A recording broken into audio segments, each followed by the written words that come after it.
Bonjour et bienvenue dans votre futur.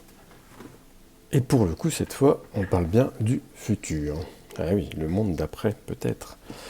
Euh, alors oui, mes chers abonnés, communauté fidèle, peut-être ce sujet va vous paraître étrange, voire certains vont penser que je parle chinois. Justement, je vous invite à rester là. Peut-être ça peut faire partie d'une information, d'une réflexion, voilà. Et évidemment, je sais aussi que d'autres seront là parce que c'est le sujet qui en parle, c'est-à-dire des gens hors de la communauté qui vont arriver sur cette vidéo uniquement par le sujet, qui traitent de monnaie, d'argent, de finances. Euh, donc bienvenue à eux. Ceux-là, je les invite à regarder ce que je fais avec mes cartes. Voilà. Il y a des prédictions, il y a des choses. On n'y croit pas, ce n'est pas le problème, c'est que on explore les pistes pour nous éclairer sur l'actualité, la vérité de certaines choses, voilà. Attendez, je vais pousser des trucs là. Bon, c'est vrai que vous allez me dire, c'est très étrange, il a des organes, il va parler du Bitcoin, là vous voyez, ça rime, et de numérique, d'humanité, d'âme, voilà.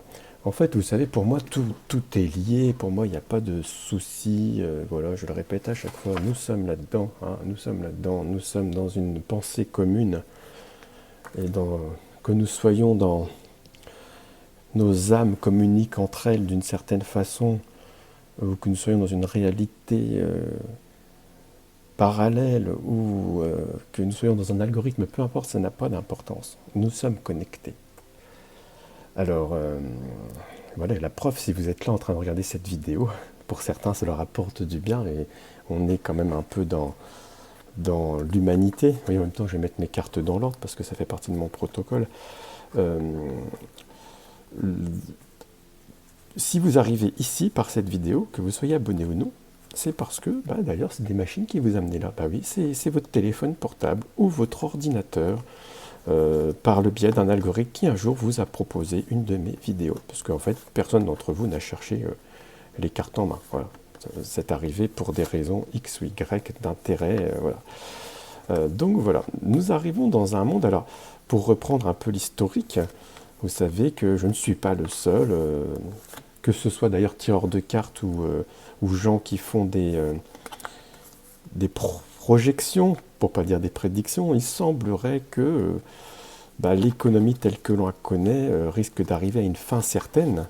Ben oui, production de la monnaie, qui est d'ailleurs l'inflation en est la conséquence, qui fait que la monnaie se dévalorise. C'est-à-dire que quand vous achetez une voiture aujourd'hui, il vous faut plus d'euros qu'il y a même simplement 2 ans. Ça ne veut pas dire que la voiture vaut plus cher, ça veut simplement dire que votre euro s'est dévalorisé. C'est simplement ça que ça veut dire. Et ça commence à faire un peu peur. Alors je rebondis sur ce qui s'est passé aussi ce week-end où une banque américaine a fait faillite, les marchés ont eu la trouille, il s'est perdu quelques, je ne sais plus, 500 milliards sur les marchés donc de la finance normale, mais vous, je sais, vous vous en moquez parce que la plupart d'entre vous, vous vous en moquez parce que vous n'avez pas d'argent à placer. Bon. Voilà. Mais c'est intéressant de savoir peut-être dans quel monde on va glisser. Parce que, quelle que soit l'issue de tout ça, si un jour tout s'effondre, les banques font faillite, où sont mes économies, tout ça, machin, d'accord. Je ne vais pas répondre à cette question parce que la seule chose dont on est sûr, c'est que les humains vont s'organiser. Il faudra un système d'échange. Voilà. Avant, vous savez, on donnait une pièce en or, ou même avant, on échangeait une poule contre un guérisseur. Voilà, c'est du troc. Voilà. Aujourd'hui, on échange. Avant, on échangeait aussi des billets, mais ça n'existe presque plus. Et maintenant, c'est une carte bleue qui correspond à des chiffres que vous avez sur votre ordinateur. Donc l'argent est devenu plus virtuel qu'on ne le croit. Je vais simplement vous expliquer de quoi je vais parler. Crypto-monnaie, alors là, ça y est, le mot est lancé. Ah là là, j'ai peur, de quoi il me parle le monde est foutu. Non, non, non. C'est très intéressant. En fait, on va résumer très simplement. Vous allez me dire, qu'est-ce que c'est? C'est une monnaie numérique. Attention, ne confondons pas. Euro numérique, c'est les États qui essayent de faire ça. Dollar numérique, la Chine veut faire aussi. Mais peu importe. Je parle d'autre chose. d'un ticket d'unité qui a été inventé en 2009. Le principe, il est celui-là. Pourquoi avons-nous besoin d'une carte bleue pour qu'on puisse s'échanger quelque chose? Ça nous impose plein de choses. Ça impose que l'on passe par une banque. Donc mon argent, votre argent, n'est pas détenu par vous, il est détenu par votre banque. Eh oui, c'est con ce que je vous dis, mais c'est vrai. Et d'ailleurs, votre argent est sur les marchés parce que la banque investit votre argent. Et si cette banque un jour fait faillite, bah, votre argent est perdu. Puis vous allez dire, oui, mais l'État va me garantir. Oui, jusqu'à une certaine limite. Et si l'État peut le faire, voilà. Et s'il le fait, parce que ce n'est jamais arrivé dans notre pays. Donc, nous avons vraiment nous besoin de ça. Et ensuite, cette monnaie, et nous parlons en euros, et je sais, bah tiens, je parle à ceux qui sont aux États-Unis, c'est des dollars, les Suisses, c'est des francs suisses, voilà. Et en fait, cette monnaie, elle est créée, on ne sait trop comment d'ailleurs, par des États. Donc vous voyez, pour que quelqu'un vienne faire une consultation avec moi, il faut qu'il m'envoie un virement. Pour ça, il a fallu qu'on soit d'accord sur l'euro et que la banque veuille bien le faire. Bon, ça fait des intermédiaires et tout. En fait, celui qui a inventé la première crypto-monnaie qui s'appelle le Bitcoin, il a inventé en fait un jeton où il a donné une règle assez simple. L'unité, elle est limitée en unités, c'est-à-dire qu'on ne peut pas en créer tant qu'on en veut, il y en aura 21 millions et c'est tout. Et en fait, ça sert à faire des transactions. Donc c'est pas n'importe. Aujourd'hui, on parle de crypto-monnaie pour de la spéculation, mais ça sert à faire de la transaction. C'est-à-dire, à l'époque, un bitcoin, ça valait rien du tout, hein, d'accord? Il fallait 10 000 bitcoins pour acheter une pizza, par exemple, pour celui qui voulait bien l'y prendre. Aujourd'hui, un bitcoin vaut, si je ne me trompe pas, 24 000 ou 25 000 dollars. Donc, ça veut dire qu'il y a un intérêt pour y donner autant de valeur. Ça veut dire que si je détiens de la crypto-monnaie, que ce soit des bitcoins ou d'autres, j'ai une unité d'échange que je peux échanger avec quelqu'un de façon instantanée, uniquement avec un téléphone portable, on va dire. C'est-à-dire quelqu'un qui voudrait une consultation pourrait me dire, tiens, je te paye. Alors non, s'il me paye un bitcoin, je suis content. Ça. Mais non, mais il va me payer 0,002 bitcoin pour faire la somme. Et il m'envoie, paf, je l'ai tout de suite. On est d'accord. Et là, qu'est-ce qui se passe? Je fais mon service, j'ai reçu mon ticket, mon argent, avec lequel je vais pouvoir racheter autre chose. D'ailleurs, il y a déjà des services qui le proposent. Mais qui c'est qui se fait avoir là-dedans? Deux entités qui nous embêtent bien aujourd'hui, la banque et l'État. Oui, parce que l'État, il se dit, merde, ils n'ont plus besoin de moi. Et la banque se dit, mince, ils n'ont plus besoin de moi. Oui, mais ces gens-là, en plus, qui font la pluie le beau temps, qui nous dévaluent notre monnaie, ils veulent pas, ça ne les intéresse pas. Oui. Donc c'est pour ça qu'aujourd'hui, on a entendu plein de choses sur ça, qu'on veut réglementer, qu'on veut créer, les États veulent créer leur monnaie, c'est pour reprendre la main. Voilà. À mon idée, du départ de cette idée du Bitcoin, c'est la totale liberté transparente de pouvoir s'échanger entre humains du monde entier un ticket universel sur lequel on est d'accord sans passer par les autres entités. Ce qui veut dire que dans notre projection des mondes futurs, dans lesquels moi, les économistes, certains autres voyants voient une sorte d'effondrement de quelque chose qui paraît imminent, il faudra bien qu'on trouve une solution pour s'échanger. Et est-ce la solution? Alors, bon, j'en ai perdu peut-être quelques-uns, j'ai essayé de faire le plus simple possible. En gros, on va faire, donc maintenant vous êtes resté 9 minutes quand même, j'ai été long, mais bon, c'est peut-être nécessaire.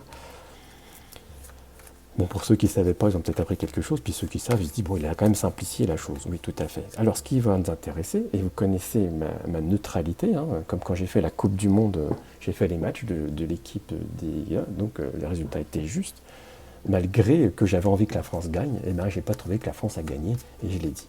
Donc, je vais faire pareil, de façon transparente avec les crypto-monnaies, la question étant, y a-t-il un avenir pour ces monnaies?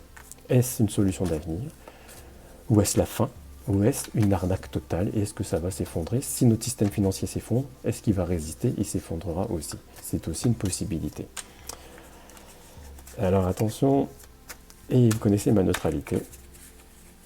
et je vous dirai à la fin, hors des cartes, mon sentiment.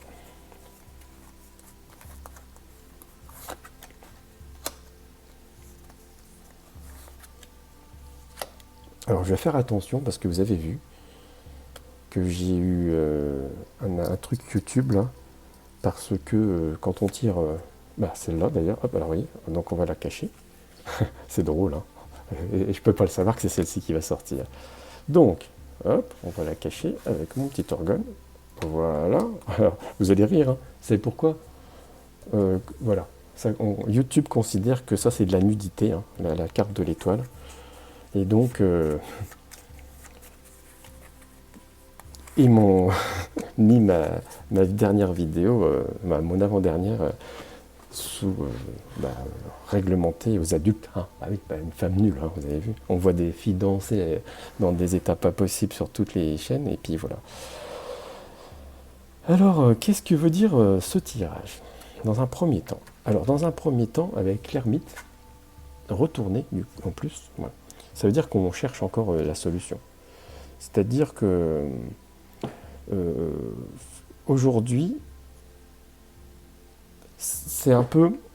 Alors, c'est très isolé, c'est très marginal. Oui, 1% de la planète détiendrait de la crypto-monnaie, et en France, j'ai fait ça avant, j'ai quand même renseigné, 4,6% des Français détiennent de la crypto-monnaie. C'est beaucoup. Savoir qu'en Suisse, c'est beaucoup plus. Ah, pourquoi? Tiens, c'est marrant, les Suisses sont peut-être plus curieux ou savent mieux gérer leur argent, je ne sais pas. Alors, là, on est dans quelque chose qui nous dit le remède, si c'est un remède, pour l'instant, il n'est pas efficace.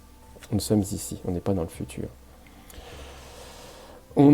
Qu'est-ce qui nous amène à ça? Alors là, c'est très intéressant, parce que là, c'est que la carte d'en haut, c'est quelle est la situation qui nous y a amené. Et là, l'étoile, elle est retournée. Et là, c'est pas bon du tout. C'est-à-dire qu'en fait, ça nous confirme la projection que je fais depuis quelque temps, où de toute façon, on arrivera bien à une situation d'effondrement économique, d'euro qui va disparaître, ou je ne sais pas pourquoi, et là on perd toutes les protections. Alors là je vous dis tout de suite, c'est très important, ça veut dire que c'est même les États qui ne peuvent pas pouvoir garantir, hein, parce que l'étoile retournée, c'est vraiment une protection qui disparaît. Donc là on a une confirmation que de toute façon on va arriver à un système différent. Le mât, lui, il nous dit que on part dans un nouveau voyage, on avance. Vous voyez, c'est un peu la carte, c'est la carte que j'ai faite, que vous avez vu hier dans ceux qui regardent le feuilleton que je fais sur l'explication du tarot de Marseille, qui nous en apprend, vous voyez, même sur des crypto-monnaies. Là, ça veut dire quoi? On part, on avance, vous voyez, c'est quelqu'un qui est en mouvement, qui va vers le futur, il va à droite, et il y a quelque chose qui essaie de retenir. Alors je sais, il y a quelqu'un qui va me dire, mais il essaie de le pousser. Eh bien oui, il y a bien un mouvement qui nous emmène vers quelque chose. L'amoureux retourné, vous allez me dire, qu'est-ce que vient de faire une carte d'amour là-dedans? C'est pas une carte d'amour, c'est une carte de décision, de doute. Là, aujourd'hui, on est encore dans le concept très clair où même ceux qui y croient ont des doutes. On a des doutes, le choix n'est pas fait. C'est-à-dire que si des choses doivent complètement changer, c'est même pas sûr que ce soit la crypto-monnaie l'avenir. Voilà, là, ça c'est la première explication du tarot de Marseille. Donc on va aller titiller le Béline, qui lui normalement va trancher quasiment la question, qui va nous dire, on va plus voir si c'est plutôt vertueux ou si c'est plutôt la ruine. Avec 2-3 cartes, on va vite avoir la réponse. Ah, bon. Bon, déjà, vous voyez, regardez, parce que c'est très extraordinaire. On a plutôt honneur. Donc, c'est-à-dire que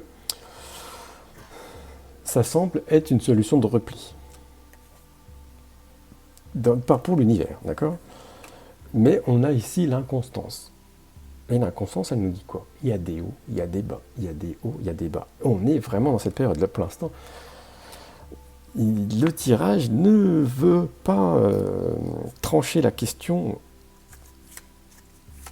bien qu'on ait une petite indication. De toute façon, les indices nous disent que le système actuel ne va pas aller, que même nos monnaies et les banques ne vont pas pouvoir suivre. C'est pour ça, hein, je dis, je résume aujourd'hui, hein, mais quand j'ai des consultations privées, que des gens me parlent après de vente de maison et tout, et qui parlent en disant, oui, mais dans 10 ans, machin, je dis, mais je préfère être honnête, hein. Dans 10 ans, personne ne sait comment sera notre monde, hein.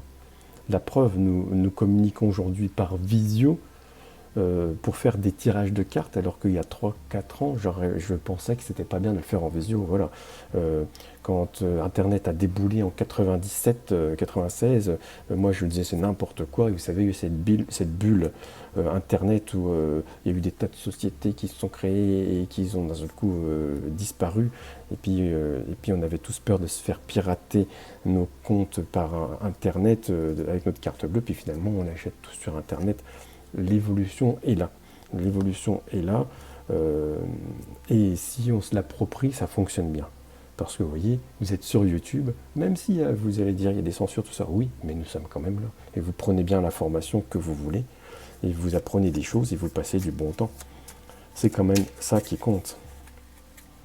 Parce que ça ne nous empêche pas de rencontrer certaines personnes en vrai, ça ne nous empêche pas d'aller marcher dans la forêt, tout ça. Nouvelle. Alors donc, et comment on pourrait trancher la question avec ces 3 cartes du Béline? C'est un peu comme si... alors là, c'est marrant parce que cette carte, c'est un peu la carte de la surprise. C'est un peu la carte de nouvelles inattendues. Alors, est-ce qu'il faut s'attendre à ces prochains jours à voir quelque chose d'inattendu? Pour la plupart d'entre vous, oui. Si on nous dit que peut-être aujourd'hui, vous voyez, je dis il y a 4,6% des Français qui ont de la crypto-monnaie, seulement 1% dans le monde. Si ça se trouve, dans 5 ans, c'est devenu généralisé. C'est inattendu pour certains, pas pour ceux qui sont là depuis longtemps. Par contre, je vais préciser là. Alors oui, mais j'aurais dû faire des garde-fous d'avant. Il ne s'agit pas de conseils en investissement.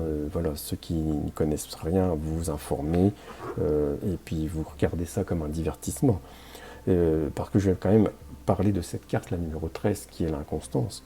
Ça veut dire que même si notre tirage a tendance à dire que oui, ça sera une solution d'avenir et que pour certains c'est inattendu, il faut bien quand même voir ça. C'est-à-dire qu'il y aura des hauts et des bas. Et j'ai un peu la sensation que dans les prochaines semaines, prochains mois, on risque même d'avoir comme un crack. Alors c'est vrai que ce week-end, ça aurait pu être le cas quand la banque américaine a fait faillite et puis que les marchés normaux bourses ont plongé. Et on s'est rendu compte que finalement le Bitcoin, lui, il avait baissé, mais il a remonté encore plus haut. Oui, c'est presque une valeur refuge du coup, parce que si on se dit merde, si les banques réinjectent de l'argent en dollars, notre dollar il vaut plus rien, autant essayer un refuge.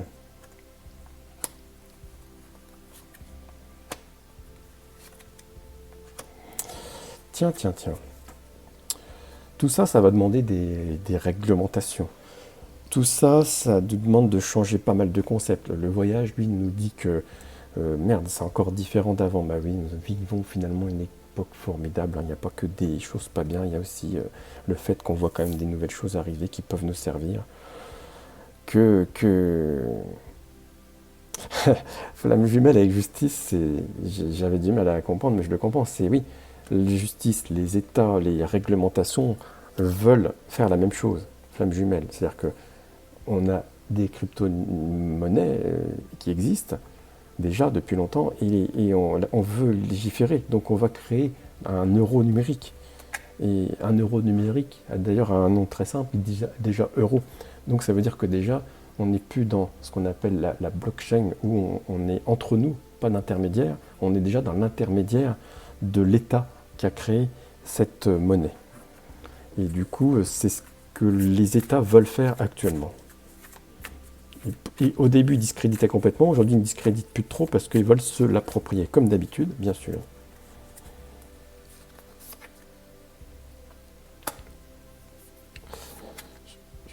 Ah, c'est marrant comment voir des nouvelles, ça insiste beaucoup. Alors voilà, bon, comme ça, on aura la... Alors, je répète, il ne s'agit que d'un tirage de cartes. Mais si je le fais aujourd'hui, c'est parce que beaucoup me l'ont demandé.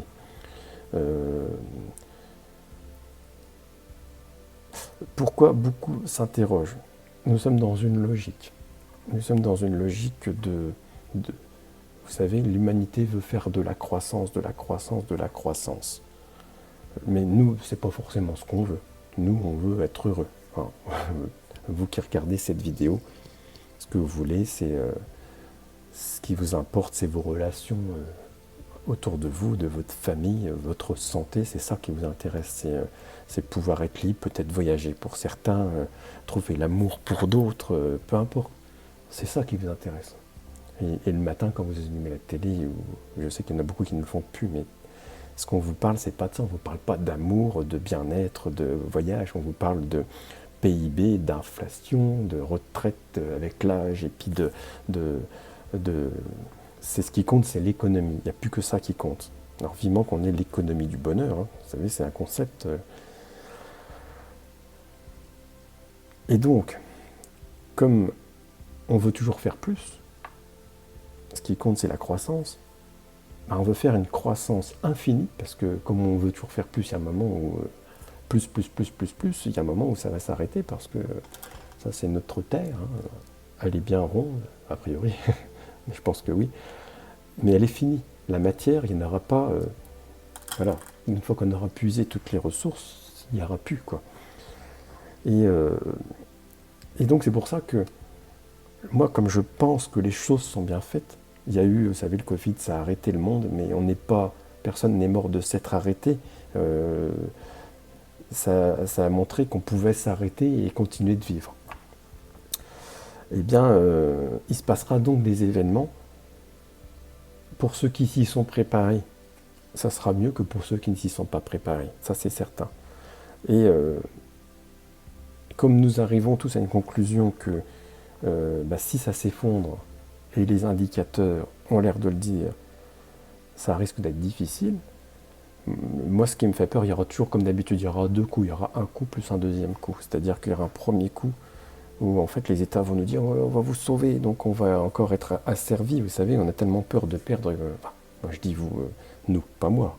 Mais après, s'il y a vraiment une perte générale, ce qui est tout à fait probable, il va falloir se réorganiser.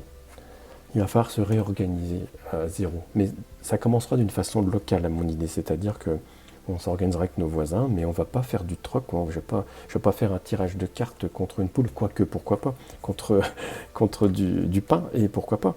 Mais à un moment ou à un autre, peut-être on fera ça au tout début, mais après on va se dire, tiens, t'en as de la monnaie numérique, et les téléphones marcheront encore, vous savez, c'est pas un problème. Ça marchera toujours, on remettra toujours de l'électricité pour que les réseaux marchent, c'est pas un souci. Et tiens, j'ai 4 jetons, je t'en envoie 4, hop, et puis le mec, il va faire autre chose avec.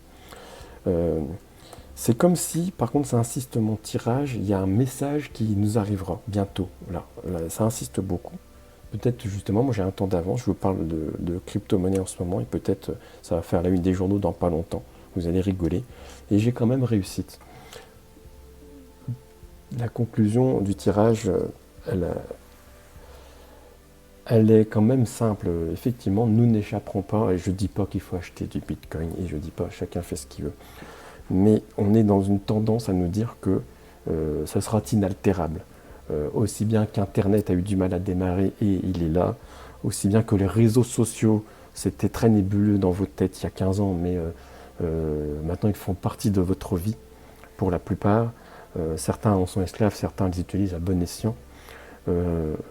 Mais tout est là. Voilà, aujourd'hui c'est là, on n'y peut rien. Et donc c'est ce qui se passera aussi, pour moi c'est transparent. Donc ça me permet d'arriver à la conclusion que je vous avais dit, que je vous dirai à la fin mon sentiment. Je ne vous cache pas que vous savez que j'anticipe les choses, que je suis un anticipateur, que je vois des choses un peu plus loin que le bout de mon nez.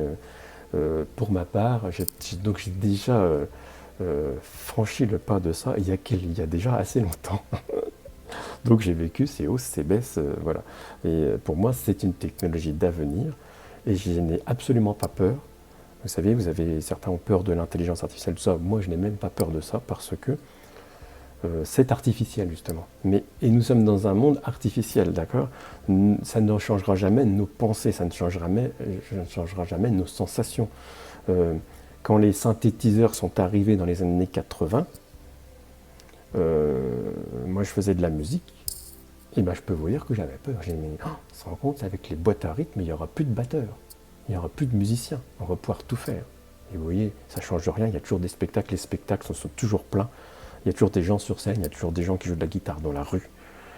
Et d'ailleurs, c'est même mieux, vous savez, une vraie guitare devant vous, c'est mieux qu'une super production numérique.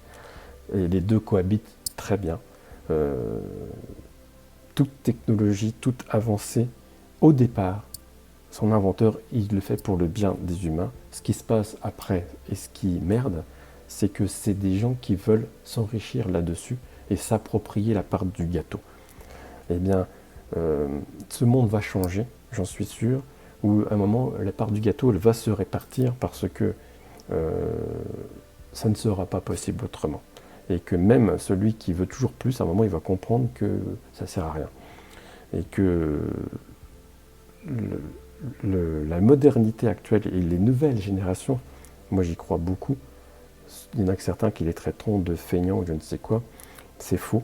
C'est parce que eux ne rentreront pas dans ce système dans lequel nous avons été mis, où il fallait absolument produire, sans compter ce qui allait se passer après au niveau des ressources de la planète. Et aujourd'hui, celui qui a 15 ans, lui, eh ben, n'acceptera pas de faire ça. Bah oui, parce que lui, celui qui a 15 ans, dans 60 ans, il sera toujours là. Et vous, comme moi, la plupart d'entre vous, nous ne serons plus là. Donc c'est vrai qu'on s'en foutait un peu de polluer. Mais il faut bien quand même penser à ce qu'on laisse derrière nous. Voilà, c'était la petite minute philosophique. Je ne vais pas faire durer ma vidéo au-delà des... Voilà, parce qu'on a moins de 30 minutes, c'est très bien. Voilà, donc je sais que j'ai peut-être perdu certaines personnes, d'autres s'intéresseront peut-être au sujet, qui mérite d'être creusé. Demain, vous aurez le deuxième épisode du voyage du tarot de Marseille, qui sera donc le Battleur, que je vais enregistrer cet après-midi. Bon, j'ai déjà commencé, bien sûr. Et après, peut-être, on aura vendredi le troisième épisode, qui sera du coup la papesse. Hein. Et puis, je vais vous souhaiter un très bon mercredi. Et puis, je vous souhaite le meilleur.